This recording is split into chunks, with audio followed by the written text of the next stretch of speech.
रूपमती और सौंदर्य दोनों सास बहू होती है।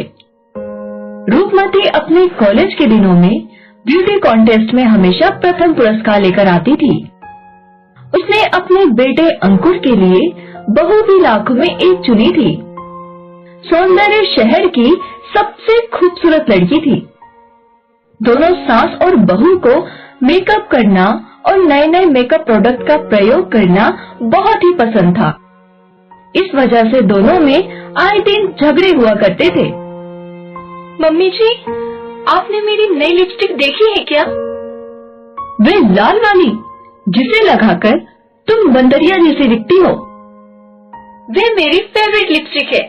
वैसे भी आपको क्या पता नए जमाने की बातें। आज भी मैं जब तैयार होकर निकलती हूँ तो लोग मुझसे नजरें नहीं हटा पाते। मम्मी जी, घोड़े को देख मेंढक भी अपने पैरों में ना ठोकवाने तक वे घोड़ा नहीं बन जाता। जाओ जाओ, अपनी लाल लिपस्टिक ढूंढो। एक दिन रमेश ऑफिस से घर आता है और बोलता है, आज रात हमारे ऑफिस में पार्टी है।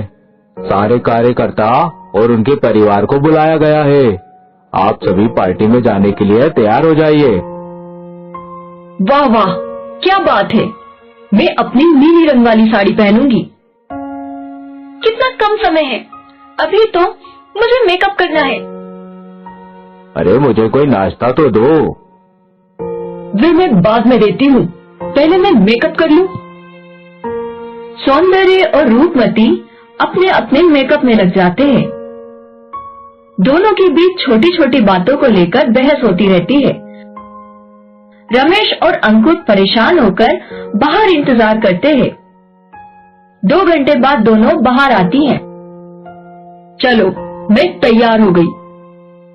हाँ, अब जाने से क्या फायदा, पार्टी तो कब की खत्म हो गई होगी। ये सब मम्मी जी की वजह से हुआ है। चुप करो तुम, ये सब तुम्हारी वजह से हुआ है। अंकुर और रमेश दोनों से नाराज होकर घर के अंदर चले जाते हैं। एक दिन रूपमती और सौंदर्य अपने कमरे में बैठकर टीवी देख रहे थे। तभी टीवी में एक ब्यूटी कॉन्टेस्ट का एडवर्टाइजमेंट आया। शाइन ब्यूटी मेकअप पार्लर लेकर आया है एक ब्यूटी कॉन्टेस्ट। क्या आप शहर की सबसे खूबसूरत महिला हैं? क्या आपकी सुंदरता के सभी दीवाने हैं? क्या आप अपने जलवों से लोगों के होश उड़ा देना चाहती है? जो महिला सबसे खूबसूरत दिखेगी उसे मिलेगा शहर की सबसे खूबसूरत महिला होने का खिताब। इस कॉन्टेस्ट में हिस्सा लेने के लिए आपको हमारे शाइन ब्यूटी पार्लर में आकर अपना मेकअप करवाना होगा। रूपमती और सौंदर्य इस विज्ञापन को देख उछल पड़ी।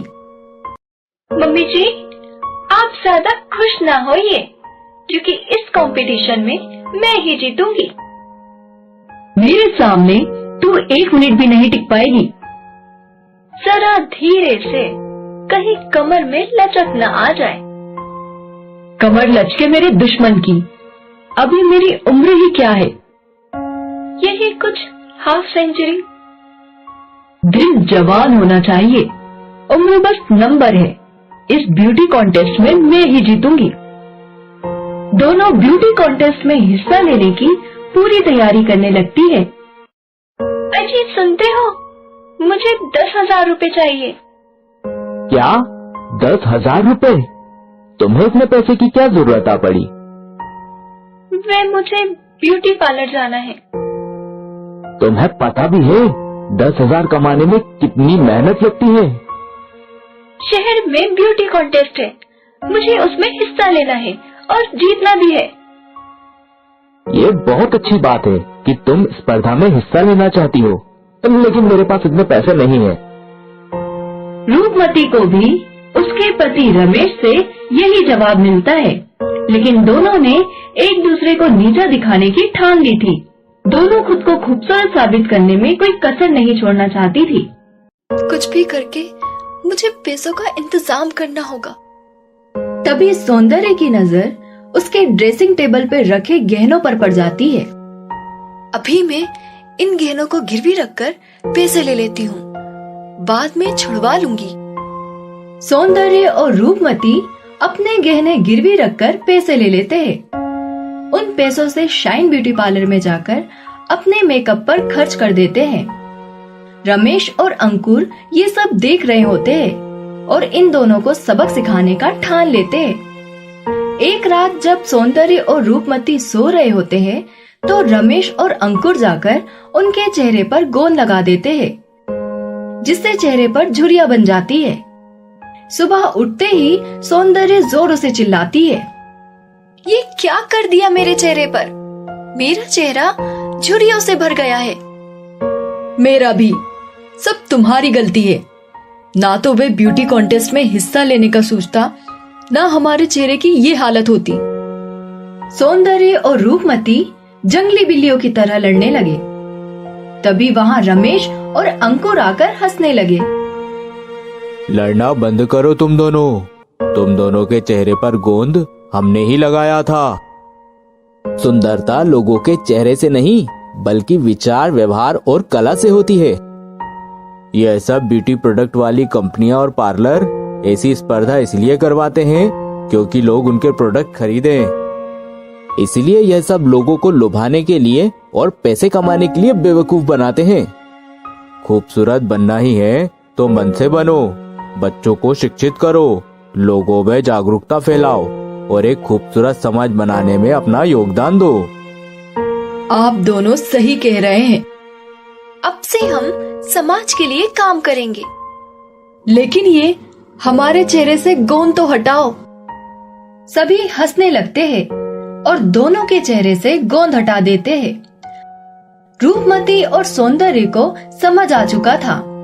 उन्होंने उस दिन के बाद कभी भी मेकअप पर फिजूल खर्च नहीं किया और गांव-गांव जाकर बच्चों को पढ़ाने लगे, जिससे पूरे गांव में दोनों ने अपनी अलग अलग पहचान बनाई।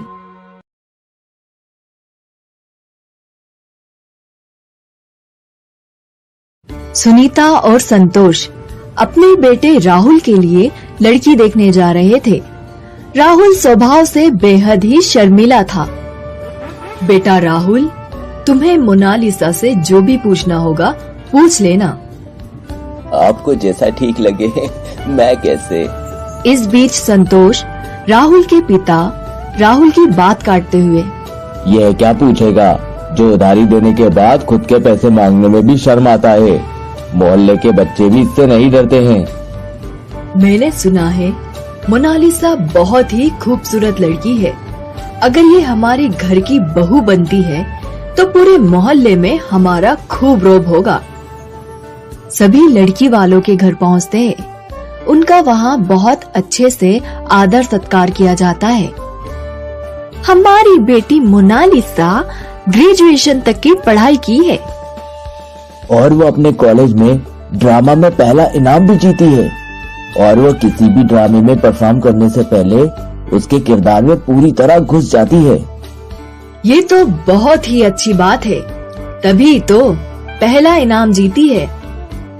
तभी मोनालिसा वहाँ जाती है और बिल्कुल वकील की तरह सुनवाई करते हुए, माय लॉर्ड, आज के जमाने में एक लड़की को अपना जीवन साथी चुनने का पूरा अधिकार है। ये अधिकार कोई नहीं छीन सकता। बेटा मोनालिसा, ये राहुल है।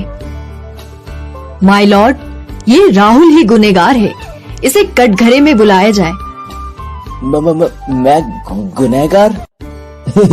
लगता है इस बार वकील का रोल मिला है। इधर शीला और संतोष को लगता है ये हमारे राहुल से शादी नहीं करना चाहती है, इसलिए ड्रामा कर रही है। इसलिए शादी के लिए फौरन हाँ कर देते हैं। कुछ ही दिनों में राहुल और मोनालिसा की शादी हो जाती है और मोनालिसा बहू बनकर सुनीता के घर आ जाती है। कुछ दिन सब ठीक रहता है, लेकिन उसके बाद मोनालिसा को ड्रामा में जो भी रोल मिलता वे उस तरह बिहेव करने लग जाती है। गोपी बहू, ये सब्जी में नमक कम है। क्या वजह हो सकती है इसकी? क्या रसोड़े में नमक नहीं था, या आप चाहती है कि हम बिना नमक वाला खाना खाएं? ये क्या बोल रही हो बहू? सास भी कभी बहू थी। जाओ मेरे लिए एक गिलास पानी लेकर आओ। संतोष बगल में बैठे सारा कुछ देख रहा था। सुनीता संतोष के साथ जाकर बैठ जाती है और बोलती है, क्या हो गया है हमारी बहू को? लगता है इस बार सास का रोल मिला है। हे भगवान, ये तो मुसीबत की पुड़िया बन गई। इसे जब जैसा रोल मिलता ये वैसा ही बिहेव करने लगेगी। कुछ ही दिनों बाद मोनालिसा को डॉक्टर का रोल मिला। वे डॉक्टर जैसे कपड़े पहन घर में घूमने लगी और स्टेथोस्कोप लगाए सभी का इलाज करने लगी। उसी दिन घर में मीना मौसी बहू की मुंह दिखाई करने आई। अरे सुनीता, मैंने सुना है तेरी बहू चांद का टुकड़ा है। पूरे गांव में तेरी बहू की सुंदरता की चर्चा है। मैं भी तो देखूं जरा तेरी बहू को। हाँ मासी, हमें भी मिलवाओ अपनी बहू से। मौसी वो। तभी मोनालिसा वहाँ डॉक्टर के वेश में आ जाती है। अरे वाह सुनीता, तूने बताया नहीं, तेरी बहू डॉक्टर है। मौसी वो डॉक्टर? अरे हट, मैं अपने घुटनों का दर्द का इलाज उसी से पूछ लेती हूँ। हाँ जी, तो बताइए कब से आपको ये तकलीफ है? यही कुछ 8-10 महीनों से। मोनालिसा अपना स्टेथोस्कोप लगाए मौसी के पैर में कुछ देखती है और बोलती है, वाह बेटा, पढ़ी लिखी लगती हो। इलाज करते वक्त मुझे डिस्टर्ब मत कीजिए। तेरी बहू तो हीरा है, हीरा। हाँ वे तो है ही। ओह माय गॉड, ये तो बहुत खतरनाक बीमारी है। आपका पैर काटना पड़ सकता है। अरे सुनीता, ये तुम्हारी बहू क्या बोल रही है? मुझे बस जरा से सीढ़ियां चढ़ने में तकलीफ होती है, ये तो मेरा पैर ही काट के मानेगी। कहाँ से ले आई हो ऐसी पागल बहू? मीना मौसी वहाँ से फौरन निकल जाती है और दोबारा कभी नहीं आने का प्रण लेती है। चलो, ये तो अच्छा ही हुआ, वरना हर दूसरे महीने मीना मौसी 15 दिन के लिए अपना बोरिया बिस्तर हमारे घर में ही जमा लेती थी। लेकिन अब मोनालिसा का भी कुछ इलाज करना होगा। तभी सुनीता को एक तरकीब सूझी और वे मोनालिसा से बोली, बेटा, तेरे ड्रामा में मेरे लिए भी कोई रोल होगा तो बताना। मैं घर बैठे बैठे बोर हो जाती हूँ, इसी बहाने कुछ नया करने का मौका भी मिल जाएगा। हाँ मम्मी जी, एक नौकरानी का रोल है। नहीं बेटा, कोई अच्छा रोल हो तो बताना। एक महारानी का भी रोल है। हाँ, ये अच्छा है। कल से मैं भी इस रोल की प्रैक्टिस में लग जाऊंगी। अगले दिन सुबह सुनीता महारानी की तरह कपड़े और जेवर पहन सोफे को महारानी के सिंहासन की तरह उस पर बैठ जाती है। मम्मी, मुझे ऑफिस जाने के लिए लेट हो रहा है, नाश्ता लगा दो। बेवकूफ, महारानी से ऐसे बात करते हैं? ना चीज, हम तुम्हें कारागार में बंद करा देंगे।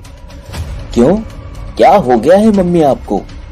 हम महारानी का रोल कर रहे हैं।